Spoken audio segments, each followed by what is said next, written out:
창세기 11장까지는 하나님께서 인류 전체를 상대하시지만 창세기 10장 이후부터는 한 사람을 택하시어 인류를 구원하기로 하십니다. 이에 아브라함을 부르시죠. 본토 친척 아비의 집을 떠나라 말씀하십니다. 그러면서 이제 세 가지를 약속하시는데, 첫째는 땅의 소유입니다. 둘째는 민족의 형성, 셋째는 복의 근원이 되는 것이었습니다. 하지만 현실적으로 볼 때 이 세 가지는요, 성취가 요원한 것이었습니다. 먼저 땅의 소유. 여러분, 아브라함이 본토를 떠나면 이미 소유하고 있던 땅도 다 처분하고 떠나는 겁니다. 그러면 어떻게 또 땅을 소유한단 말입니까? 둘째, 민족의 형성. 아브라함의 아내는 사라는 불임이었죠. 창세기 11장 30절을 보면 사라는 임신하지 못함으로 자식이 없었더라 말씀합니다. 그런데 어떻게 그런 그녀를 통해서 민족을 이룰 수 있단 말입니까? 셋째는 복의 근원. 아브라함이 하나님의 말씀대로 본토를 떠나면 아브라함은 나그네가 됩니다. 그럴 때 나그네는요, 성경에서 돌봄의 대상이었습니다. 신명기 14장 29절을 보면 너희 중에 분깃이나 기업이 없는 레위인과 성중에 거류하는 객과 및 고아와 과부들이 와서 먹고 배부르게 하라. 그리하면 내 하나님 여호와께서 내 손으로 하는 범사에 내게 복을 주시리라 말씀하는데, 여러분, 이처럼 나그네는요, 다시 말하면 객이죠. 나그네는 고아와 과부와 더불어서 돌봄의 대상이었다는 거죠. 그런데 그런 돌봄의 대상이 어떻게 복의 근원이 될 수 있겠습니까?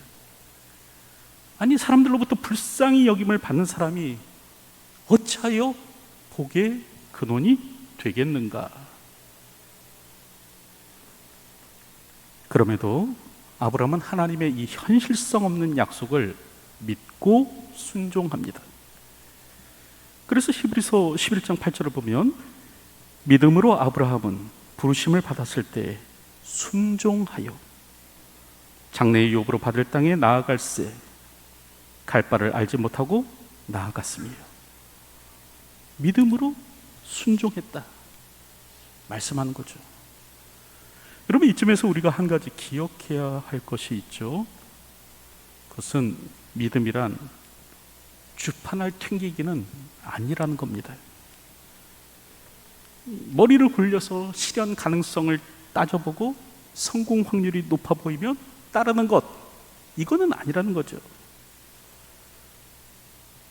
하나님은 우리에게 단순한 믿음, 단순한 순종을 원하십니다. 우리는 그런 것을 요한복음 6장을 통해서도 보게 되는데, 한 번은 예수님께서 베세다의 광야에서 무리를 가르치십니다. 그런데 시간이 늦은 거예요. 무리가 시장길을 느낍니다. 이때 예수님께서는 빌립에게 말씀하시죠. 우리가 어디서 떡을 사서 이 사람들을 먹이겠느냐. 성경을 보니까 이는 빌립을 시험하고자 하심이라 말씀합니다. 이때 빌립은 각 사람으로 조금씩 받게 할지라도 200데나리온의 떡이 부족하리이다 대답합니다. 우리가 알듯 빌립은 계산에 빠른 사람이었어요. 그래서 아주 빠른 속도로 사람의 수와 필요 경비를 알아내죠. 그리고 예수님 대충 계산을 보니까 이거 200데나리온으로도 불가능합니다. 사실 우리에게 이만한 돈도 없고요, 그런 음식 살 것도 없습니다. 그렇게 대답을 한 거죠. 하지만 베드로의 동생 안드레는 다르게 말을 합니다. 여기 한 아이가 있어 보리떡 5개와 물고기 2마리를 가지고 있나이다. 그러나 이것이 이 많은 사람에게 얼마나 되겠사옵나이까. 여러분, 이는 안드레의 단순한 믿음을 표현하는 건데 그런 거예요. 예수님, 여기 보리떡 5개와 물고기 2마리가 있습니다. 이제 나머지 일은 예수님께서 알아서 하십시오. 예수님께서 5,000명을 어떻게 먹이실지는 나는 잘 모르겠고, 이제 보리떡 5개와 물고기 2마리 여기 있으니까 5,000명 먹이시는 것은 주님의 몫입니다. 그렇게 한 거예요.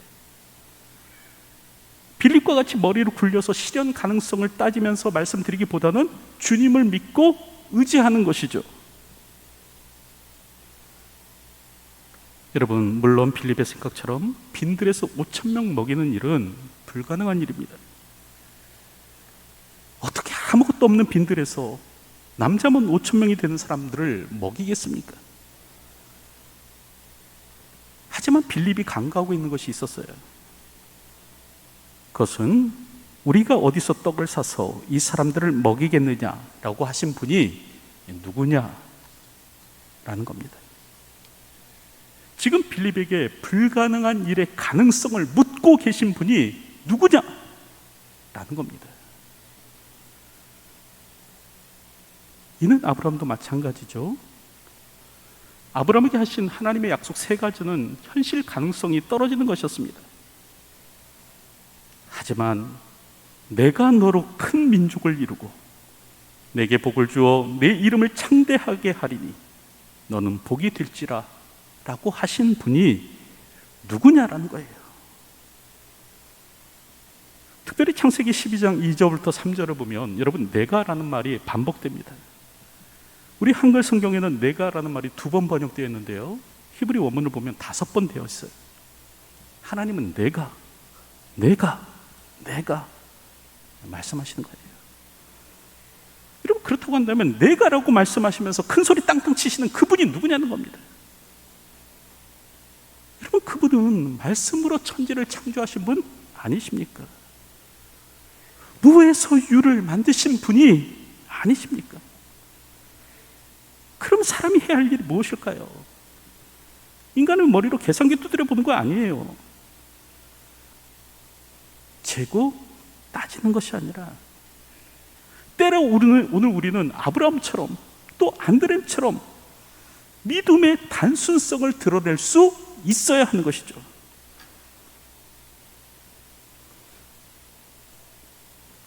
이지훈 씨가 쓴 단이라는 책이 있습니다.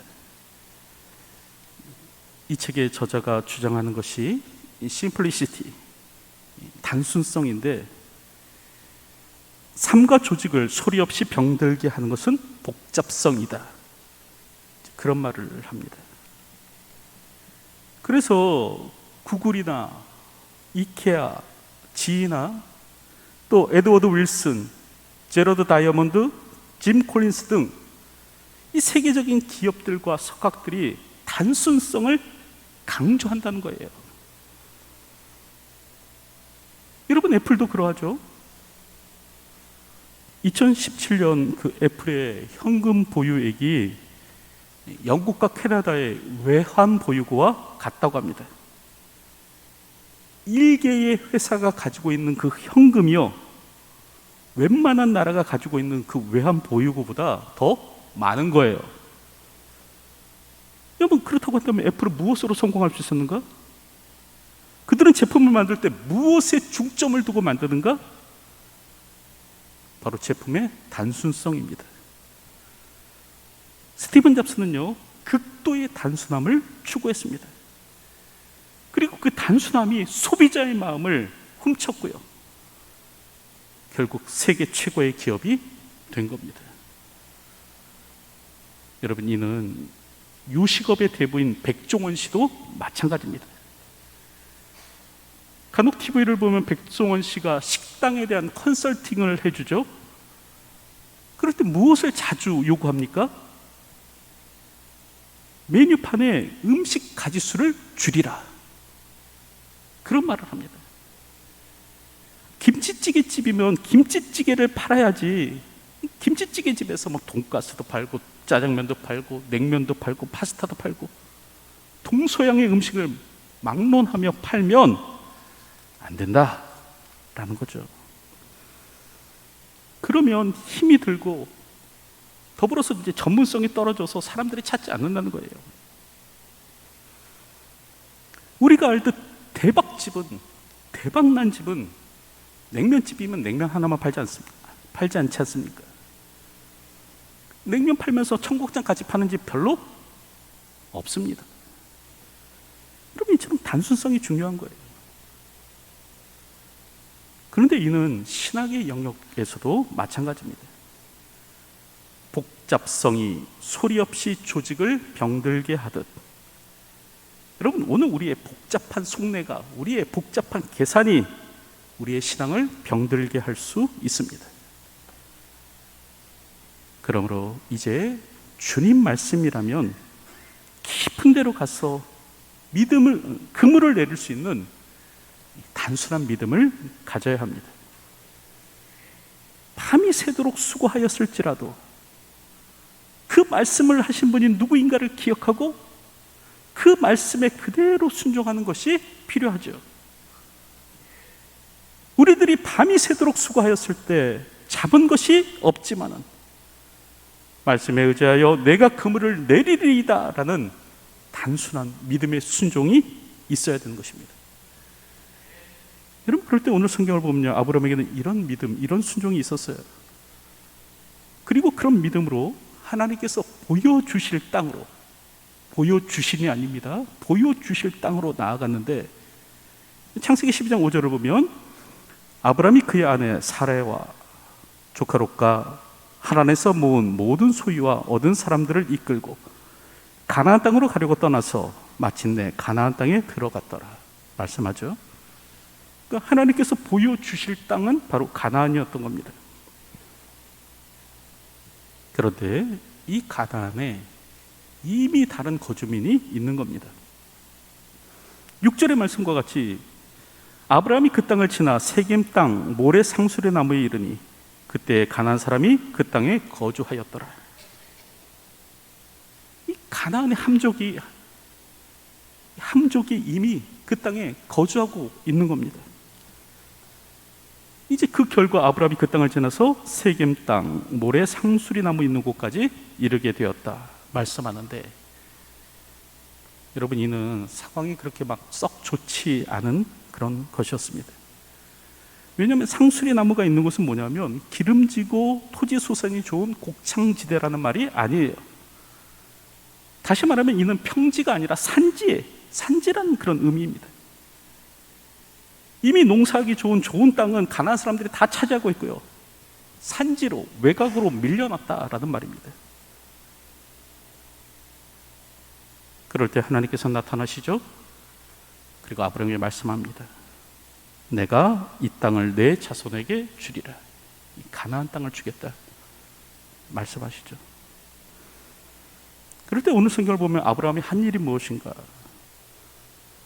아브라함이 여호와를 위하여 그곳에 단을 쌓았다라고 말씀합니다. 그리고 이후 아브라함은요, 가는 곳마다 단을 쌓는 일을 반복합니다. 8절을 보면 거기서 베델 동쪽 산으로 옮겨 장막을 치니 서쪽은 베델이요 동쪽은 아이라. 그가 그곳에서 여호와께 제단을 쌓고 여호와의 이름을 부르더니. 세겜 상수리 나무 아래서 단을 쌓았던 이 아브라함은 또 베델로 옮겼을 때 이곳에서도 제단을 쌓고 여호와의 이름을 불렀다라는 거죠. 이처럼 가나안으로 들어간 아브라함은 이후 어떤 삶을 살았나? 하나님 앞에 예배하는 삶을 살았습니다. 특별히 상황과 조건이 그렇게 좋지 않음에도 불구하고 하나님의 말씀에 의지해서 하나님께 단을 쌓는 인생을 살았다라는 거죠.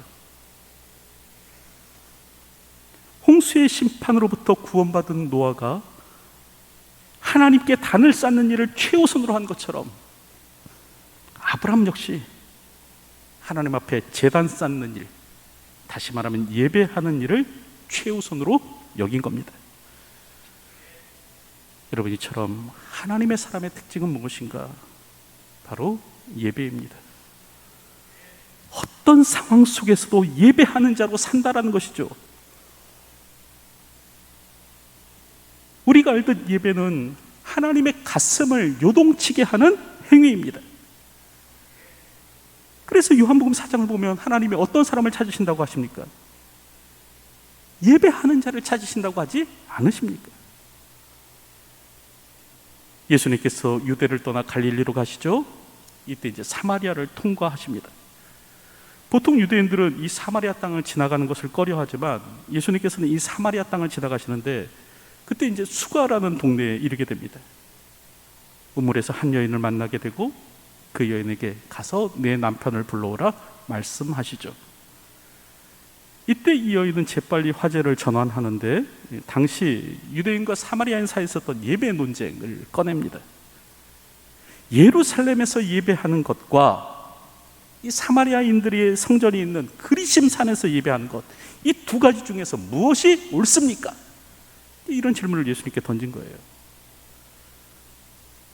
그때 예수님께서는 대답하시죠. 장소의 문제가 아니다. 하나님께 참되게 예배하는 자들은 영과 진리로 예배할 때가 오나니 곧 이때라. 아버지께서는 자기에게 이렇게 예배하는 자를 찾으시느니라 말씀합니다. 장소 문제가 아니라는 거예요. 너희들은 지금 장소를 놓고 건물을 놓고 어떤 것이 정통이냐 싸우는데 그게 문제가 아니라 예배자가 문제다. 하나님께서 찾으시는 사람은 신령과 진정으로 예배하는 예배자다. 그런 말씀을 하시는 거예요. 여러분, 이처럼 하나님께서 기뻐하시는 것은 건물이 아닙니다. 성전이 아니고요, 예배입니다. 하나님께서는 지치지 않고 우리에게 예배를 기대하십니다. G.K. 체스터턴이라는 사람이 있는데 이 사람이 이제 정통이라는 책을 썼습니다. 그 책에 보면 이런 글이 있는데요. 어린 아이들에게는 끝없는 의욕이 있고 자유롭기 때문에 같은 것이 반복되고 거듭되기를 원한다. 그들은 항상 또 해봐요 라고 말한다. 그러면서 어른이 지칠 때까지 반복한다. 여러분, 정말 그렇죠? 그 어린 아이들에게 그 익살스러운 표정을 지어보면 어떡합니까? 까르르 웃으면서 또! 라고 하지 않습니까? 그래서 또 똑같은 표정을 지어보죠? 그러면 뭐 이번에도 막 자지러지게 웃는 거예요. 자지러지게 웃으면서 또! 그러지 않습니까? 아이들은요, 지치지 않고 또라는 말을 반복합니다. 그런데 체스터턴은 우리 하나님이 그러하시다는 거예요. 우리가 하나님께 예배하면 하나님께서는 어린 아이들보다 더 의욕적으로 또 해보렴, 또 해보렴, 그렇게 말씀하신다는 거죠.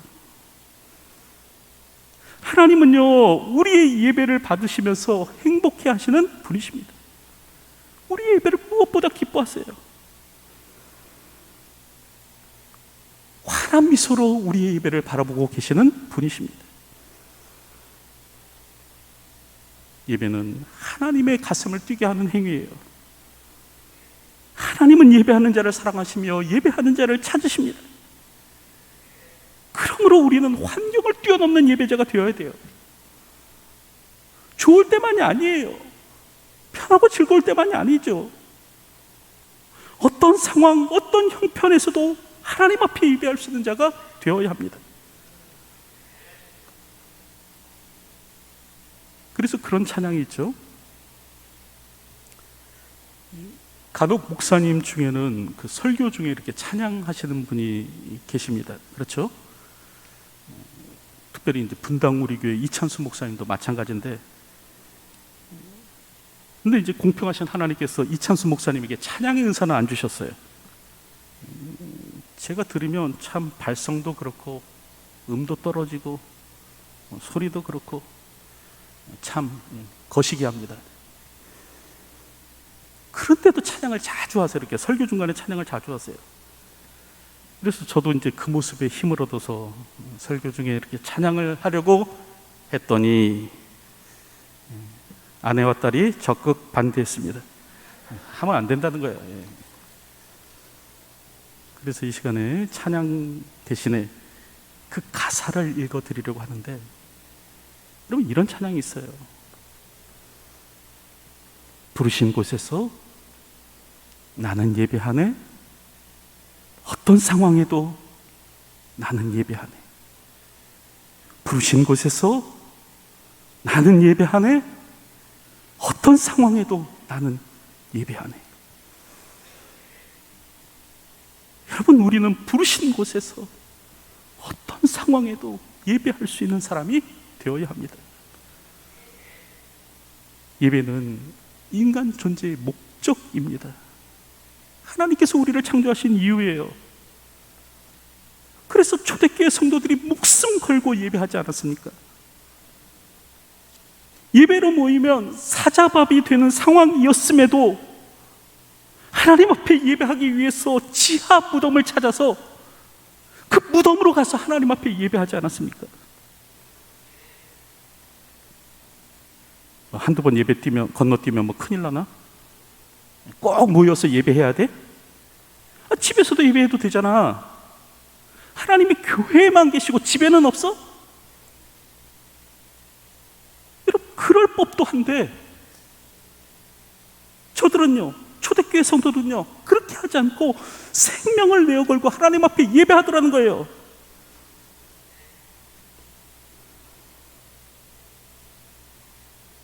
부디 바랍고 원하옵기는 오늘 우리도 예배의 소중함을 아는 그런 사람이 되었으면 합니다. 그리고 그 무엇도 우리의 예배를 멈출 수 없도록 하는 강력한 예배자가 되었으면 합니다. 예배 사색이라는 책을 보면 그런 일화가 기록되어 있어요. 그 월드비전의 총재가 그 IT의 지진이 있은 후 그 1년 뒤에 이제 그곳을 방문했다고 합니다. 그랬을 때 이제 건물이 무너져 내려갔고 사람들이 텐트에서 예배를 하고 있었는데 그때 그 가운데 한 여인의 모습이 눈에 들어오더랍니다. 그 여인은 32살 된 그 두 아이의 엄마였는데 건물이 무너지는 그 가운데서 그 건물에 깔려갖고 손과 발이 하나씩 절단이 되어버렸습니다. 그런데도 이 여인이 남은 한 손을 들고 하나님을 찬양하고 있더라는 거예요. 그 모습을 보게 된 거예요. 어린 아이를 돌봐야 되는 두 아이의 엄마가 한쪽 팔과 한쪽 다리를 잃었음에도 불구하고 이제 자기에게 남아있는 그 나머지 한 손을 들어 올려서 하나님을 찬양하고 있더라는 거예요. 이걸 보고 충격을 받았다라는 그런 내용이 나오는데, 여러분, 성도는 어떤 상황에서도 예배하는 자입니다. 한쪽 다리와 한쪽 팔을 잃은 상황이 우리의 예배를 막지 못하도록 해야 하는 사람들이죠. 간혹 반복되는 예배로 인해서 오늘 우리가 예배의 중요성을 망각하곤 하지만 그게 어쩔 수 없는 우리의 연약함이지만 그럼에도 불구하고 오늘 우리 마음 한켠에는 예배의 소중함을 기억할 줄 아는 그런 마음이 있어야 합니다. 간혹 반복되는 예배로 인해서 타성이 젖은 예배를 드리는 그런 연약함이 오늘 우리 안에 있지만 그럼에도 불구하고 또 우리 마음 한편에는 예배를 생명처럼 소중히 여기는 그런 마음이 있어야 합니다. 누군가가 내 삶에서 예배를 빼앗아가려고 한다면 나는 목숨을 걸고 내 예배를 지켜낼 것입니다 라고 말할 수 있는 자가 되어야 합니다.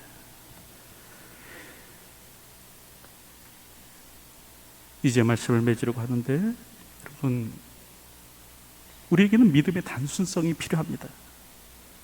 덮어놓고 믿으라는 말인가? 여러분, 그렇지는 않고요. 하지만 오늘 우리의 믿음이 현실에 갇힌 경험에 매인 그런 믿음이 아니어야 된다는 거예요.